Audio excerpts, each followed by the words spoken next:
여러분 안녕하세요. 신이여. 달빛 방송 조선야담의 티처윤입니다. 오늘은 시작부터 결말을 먼저 말씀드립니다. 1718년 어머니, 조선 숙종 44년 어머니, 경기도 파주 변두리 초라한 초가집 한 채. 그 방 안에서 한 여인이 마지막 숨을 몰아쉬고 있었습니다. 이불은 낡았고 베개는 소박했습니다.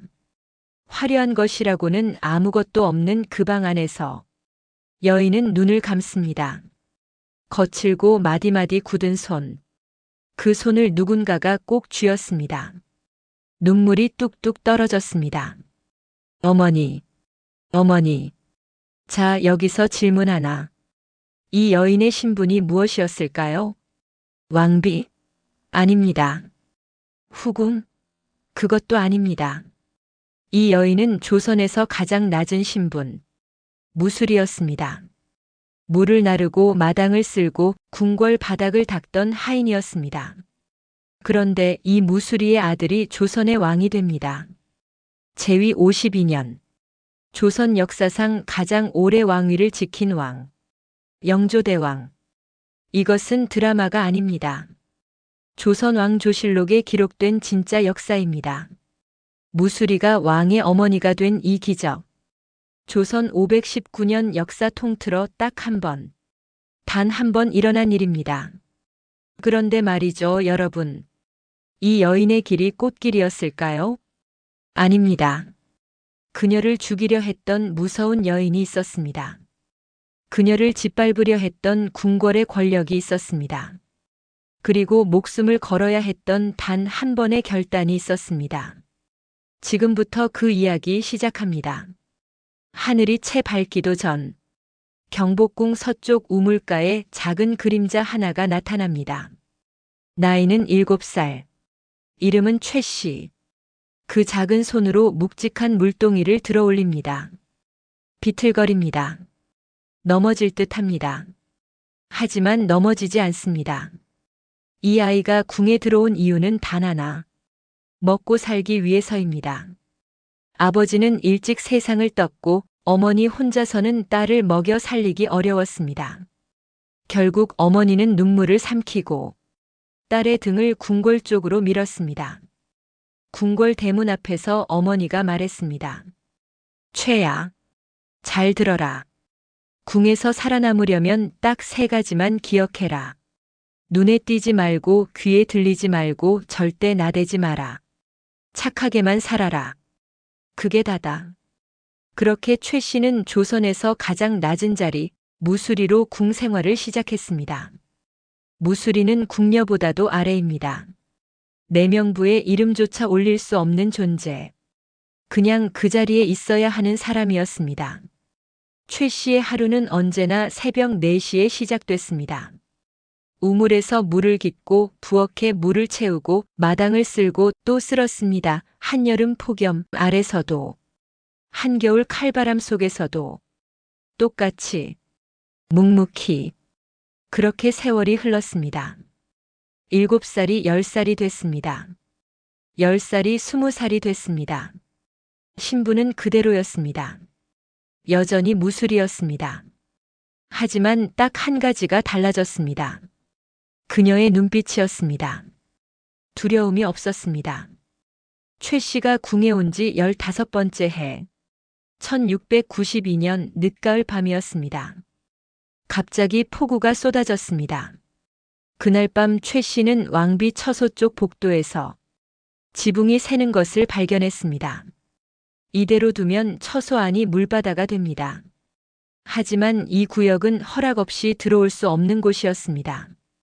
그 순간 저 멀리서 발소리가 들렸습니다. 내관도 없이, 시녀도 없이, 혼자였습니다. 한 남자가 복도 안으로 들어서는 순간 최 씨는 숨이 멎는 것 같았습니다. 용포, 왕만이 입는 용이 새겨진 그 옷, 왕이었습니다. 조선의 왕 숙종이었습니다. 빗물이 새는 그 자리로 숙종이 걸어 들어가고 있었습니다. 최 씨는 순간 2가지 선택의 기로에 섰습니다. 그냥 숨어서 왕이 지나가기를 기다린다. 아니면 자신도 모르게 소리쳤습니다. 마마. 숙종이 멈췄습니다. 등롱빛이 최 씨를 비췄습니다. 비에 젖은 무수리 복장, 물동이를 든 손, 그리고 두려움으로 떨리는 눈. 그러나 도망가지 않는 눈. 최 씨가 바닥에 납작하게 엎드렸습니다. 소인은 물을 나르는 무수리 최 씨이옵니다. 마마, 저 앞 복도 지붕에서 빗물이 새고 있사옵니다. 그냥 지나치셨다간 옷이 젖으실 것이라. 숙종은 잠시 천장을 바라보다가 최 씨를 내려다봤습니다. 고개를 들어라. 최 씨가 조심스럽게 고개를 들었습니다. 두 사람의 시선이 마주쳤습니다. 이름이 최 씨라 했느냐? 내가 아니었으면 과인이 물에 빠질 뻔했구나. 그게 끝이었습니다. 숙종이 발걸음을 돌렸습니다. 그리고 복도 끝에서 내관을 불렀습니다. 저 복도 지붕. 당장 손을 보아라. 혼자 남겨진 최 씨는 한참 동안 그 자리에 그대로 서 있었습니다. 심장이 터질 것 같았습니다. 그 짧은 만남이 그녀의 운명을 바꾸리라는 것을 그때는 아무도 몰랐습니다. 왕과의 그 만남 이후 최 씨에게 조심스러운 변화가 생겼습니다. 숙종이 최 씨를 찾았습니다. 조용히. 내관을 통해서. 무수리가 왕의 부름을 받는다는 것은 세상에 없는 일이었습니다. 그 소식은 궁궐 안에서 빠르게 퍼졌습니다. 그리고 닿아서는 안 될 곳에 닿았습니다. 장희빈의 귀에. 장희빈. 조선 역사상 가장 파란만장한 삶을 산 여인. 무소불위의 권력을 손에 쥐었던 여인. 왕비의 자리까지 올랐던 그 여인이 숙종의 총애를 독차지하고 있었습니다. 그런데 지금 무수리 출신 최 씨가 왕의 부름을 받았다고. 장희빈의 눈빛이 달라졌습니다. 장희빈이 수석 시녀를 불렀습니다. 그 무수리 이름이 뭐라 했지? 최 씨이옵니다, 마마. 최 씨. 장희빈이 천천히 그 이름을 되뇌었습니다. 무수리 주제에 감히 전하 앞에 얼굴을 들이밀어. 내 손을 봐야 알겠지. 그날 밤부터 최 씨를 향한 보이지 않는 전쟁이 시작됐습니다. 첫 번째.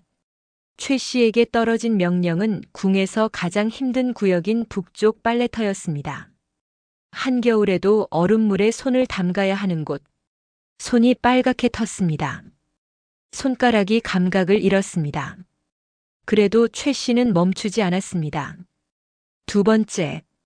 최 씨의 밥 배급이 줄었습니다. 같이 일하는 무수리들조차 최 씨 곁에 앉지 못하게 됐습니다. 마마께서 눈밖에 나신 분이야. 가까이 하면 우리도 위험해. 등을 돌리는 동료들. 혼자 구석에서 밥을 먹는 최 씨. 세 번째. 장희빈의 시녀가 직접 최 씨를 찾아왔습니다. 마마께서 부르십니다. 최 씨가 장희빈의 전각으로 들어섰습니다. 장희빈은 화려한 병풍 앞에 앉아 최 씨를 한참 동안 말없이 내려다봤습니다. 그 침묵이 더 무서웠습니다. 내가 최 씨냐? 최 씨가 바닥에 엎드렸습니다. 예, 마마. 고개 들어봐. 최 씨가 고개를 들었습니다. 장희빈이 최 씨의 얼굴을 천천히 훑었습니다. 그리고 차갑게 웃었습니다. 별거 없네. 장희빈이 찻잔을 들었습니다. 들어라. 최 씨 궁궐에도 질서가 있다. 물이 위로 흐르지 않듯이 사람도 자기 자리가 있는 법이야. 너는 물을 나르는 자다. 그 이상도 그 이하도 아니다. 장희빈이 찻잔을 탁 내려놓았습니다. 전하께서 잠깐 눈길을 주셨다고 착각하지 마라. 다음에 내가 전하 앞에 얼굴을 들이밀면 장희빈이 일어서서 최 씨 앞에 바짝 다가섰습니다. 그날로 궁박기다. 최 씨는 고개를 숙인 채 아무 말도 하지 않았습니다. 방에서 나오는 순간 눈물이 볼을 타고 흘렀습니다. 그런데 여러분, 최 씨가 도망갔을까요? 짐을 싸서 궁을 나갔을까요? 아닙니다. 다음 날 새벽, 최 씨는 다시 일어났습니다. 얼음물에 손을 담갔습니다. 빨래터로 걸어갔습니다. 눈물은 없었습니다. 포기도 없었습니다. 그냥 묵묵히 살아냈습니다. 그로부터 몇 해가 흘렀습니다. 그 사이 최 씨에게도 변화가 있었습니다. 숙종은 조용히 꾸준히 최 씨를 가까이 했습니다. 1693년 최 씨는 드디어 내명부에 이름을 올렸습니다. 종사품 수권, 무수리에서 내명부까지 조선 역사상 전무후무한 일이었습니다. 하지만 기쁨도 잠시, 장희빈의 분노는 더욱 깊어졌습니다. 그리고 1701년 궁궐에 충격적인 일이 벌어졌습니다. 숙종의 왕비 어질고 덕스럽기로 이름난 인현왕후 민씨가 갑자기 병을 얻어 세상을 떠났습니다. 궁궐이 슬픔에 잠겼습니다. 그런데 말입니다. 왕비가 세상을 떠나기 열흘 전이었습니다. 최 씨는 혼자 후원 쪽을 걷고 있었습니다. 항상 지나치던 길이었습니다. 그런데 이상했습니다. 북쪽 담장 가까운 구석, 평소엔 아무도 오지 않는 그 자리에서 낮고 웅얼거리는 소리가 들렸습니다. 주문 소리였습니다. 최 씨는 담장 옆 나무에 몸을 붙였습니다. 심장이 쿵쿵 뛰었습니다. 조심스럽게 구석 쪽을 들여다봤습니다. 거기에는 비밀스러운 공간이 있었습니다. 촛불들이 질비하게 켜져 있었습니다. 제단이 있었습니다. 그 위에 놓인 것들, 지프로 만든 인형, 날카로운 못이 박혀 있는 인형, 그리고 한지에 적힌 이름, 인현왕후 민씨. 최 씨의 눈이 커졌습니다. 손이 떨렸습니다. 몸이 굳었습니다. 저주였습니다. 누군가가 살아있는 왕비를 향해 저주를 퍼붓고 있었습니다. 최 씨는 그 자리를 빠져나왔습니다. 자리에 돌아와서도 손이 멈추지 않았습니다. 머릿속이 빠르게 돌아갔습니다. 신고를 하면 장희빈의 시녀들이 발뺌을 할 것입니다. 증거가 없으면 최 씨가 모함을 한 것이 됩니다. 무술이 출신인 자신의 말을 누가 믿겠습니까? 반대로 침묵을 지키면 왕비가 죽습니다. 그 저주가 실제로 이어진다면 최 씨는 그 죽음을 알면서도 모른 척한 공범이 됩니다. 최 씨는 밤새 뜬 눈으로 앉아 있었습니다. 그리고 열흘 후 인현왕후가 세상을 떠났습니다. 최 씨의 눈에 눈물이 고였습니다. 그 순간 최 씨는 결심했습니다. 다음 날 새벽, 최 씨는 손을 깨끗이 씻었습니다. 단정하게 옷매무새를 다듬었습니다. 그리고 편전 앞으로 걸어갔습니다. 금군이 길을 막았습니다. 서라, 어디서 온 누구냐? 최 씨가 말했습니다. 수건 최 씨이옵니다. 전하께 직접 아를 것이 있사옵니다. 금군이 비웃었습니다. 후궁이 편전에 당장 물러서지 못하겠느냐? 최 씨는 물러서지 않았습니다. 바닥에 무릎을 꿇었습니다. 이 나라의 왕비마마가 억울하게 돌아가셨습니다. 그 이유를 소인은 알고 있사옵니다. 전하를 직접 뵙게 해주소서. 그 말이 내관의 귀에 들어갔습니다. 내관의 귀에서 숙종의 귀에 닿았습니다. 편전 문이 열렸습니다. 숙종이 직접 문을 열었습니다. 들어오너라. 최 씨가 편전 안으로 들어섰습니다. 신하들이 가득한 그 방 안에서 최 씨는 바닥에 이마를 댔습니다. 아뢰어라. 숙종의 목소리가 낮게 울렸습니다. 최 씨가 천천히 입을 열었습니다. 전하. 소인이 열흘 전 북쪽 후원을 지나다가 이상한 것을 목격하였사옵니다. 인현왕 후마마의 이름을 적은 저주 인형이 신당과 함께 숨겨져 있었사옵니다. 전각 안이 술렁였습니다. 증거가 있느냐? 숙종의 목소리는 흔들리지 않았습니다. 최 씨가 말했습니다. 직접 확인하시면 아실 것이옵니다. 소인의 목을 치시더라도 그 자리만은 직접 살펴봐 주시옵소서. 숙종이 천천히 일어섰습니다.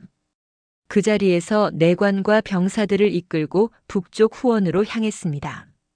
그곳에는 최 씨의 말 그대로였습니다. 인형, 못, 핏빛물, 그리고 인현왕후의 이름. 숙종의 손이 떨렸습니다. 분노로. 이것이 희빈이 한 짓이란 말이냐? 그날 이후 조선이 뒤집어졌습니다. 장희빈의 처소가 봉쇄됐습니다. 국문이 시작됐습니다.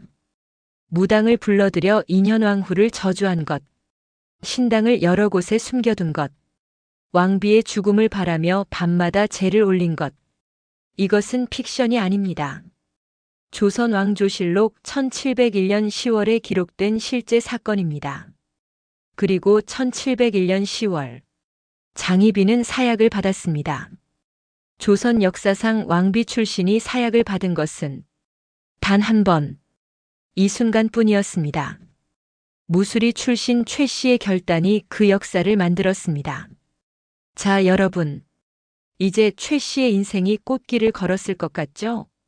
하지만 반전이 있습니다. 최 씨는 왕의 총애를 받으면서도 화려함을 드러내지 않았습니다. 권력을 탐하지 않았습니다. 붕당 싸움에 절대 이름을 올리지 않았습니다. 그 대신 치러야 할 대가가 있었습니다. 아들과 오래 함께할 수 없었습니다. 최 씨가 낳은 아들 연인군이 어머니를 보러 갈 때마다 신하들이 막았습니다. 세자마마 무술이 출신 어미를 자주 찾으시면 채통이 서지 않습니다. 그 말을 들은 연인군은 문 앞에서 발걸음을 돌려야 했습니다. 어머니가 눈앞에 있는데 들어가지 못하는 아이. 그 아이의 뒷모습이 얼마나 작고 외로웠을까요? 최 씨는 창 너머로 아들의 뒷모습을 바라봤습니다. 눈물을 삼켰습니다. 세월이 흘렀습니다. 연인군은 어느덧 청년이 됐습니다. 그리고 1718년, 최 씨가 병을 얻었습니다. 연인군이 허겁지겁 어머니 곁으로 달려왔습니다. 어머니의 손을 꼭 쥐었습니다. 어머니, 제가 왔습니다. 최 씨가 천천히 눈을 떴습니다. 연인아, 왔느냐? 최 씨가 아들의 손등을 가만히 쓰다듬었습니다. 어미는 내가 잘 자라준 것만으로도 아무 한이 없다. 어머니, 제가 반드시 훌륭한 왕이 되겠습니다. 어머니의 이름을 반드시 높이겠습니다. 최 씨가 희미하게 웃었습니다. 1718년 3월 9일, 숙빈 최 씨는 눈을 감았습니다. 향년 49. 그로부터 6년 후, 1724년, 연인군은 드디어 왕위에 올랐습니다. 조선 제21대 왕, 영조대왕. 왕이 된 영조는 가장 먼저 한 가지를 명했습니다. 어머니의 묘소를 높여라. 최 씨의 무덤이 소령원이라는 이름으로 왕실 묘역으로 격상됐습니다. 영조는 재위 52년 내내 봄마다 그 묘소를 찾았습니다. 왕의 행차를 알리는 나팔이 울리면 백성들이 길에 엎드렸습니다. 파주까지 그 긴 행렬이 이어졌습니다. 그리고 행렬의 끝에는 항상 조그만 무덤 하나가 있었습니다. 영조는 왕복을 입은 채로 무릎을 꿇었습니다. 그리고 아무도 듣지 않는 목소리로 말했습니다. 어머니, 소자가 왔습니다. 세상은 그녀를 무술이라 불렀습니다. 신분이 낮다 했습니다. 왕 앞에 설 자격이 없다 했습니다. 하지만 그녀는 두려움보다 양심을 택했습니다. 권력보다 바름을 택했습니다. 화려함보다 묵묵함을 택했습니다. 그리고 그 선택이 한 나라의 왕을 만들었습니다. 오늘도 경기도 파주 소령원에는 봄이 오면 꽃이 핍니다. 그 조그만 무덤 앞에서 꽃잎이 바람에 흩날립니다. 궁궐 바닥을 닦던 그 여인을 기억이나 하는 듯 조용히, 아름답게. 오늘 숙빈 최 씨의 이야기 어떠셨나요? 눈물이 나셨다면 지금 바로 구독 버튼 눌러주세요. 구독은 티처윤이 더 좋은 이야기를 만드는 가장 큰 힘이 됩니다. 좋아요 한 번씩만 눌러주시고 댓글로 소감도 남겨주세요. 다음 영상에서 또 만납니다. 감사합니다.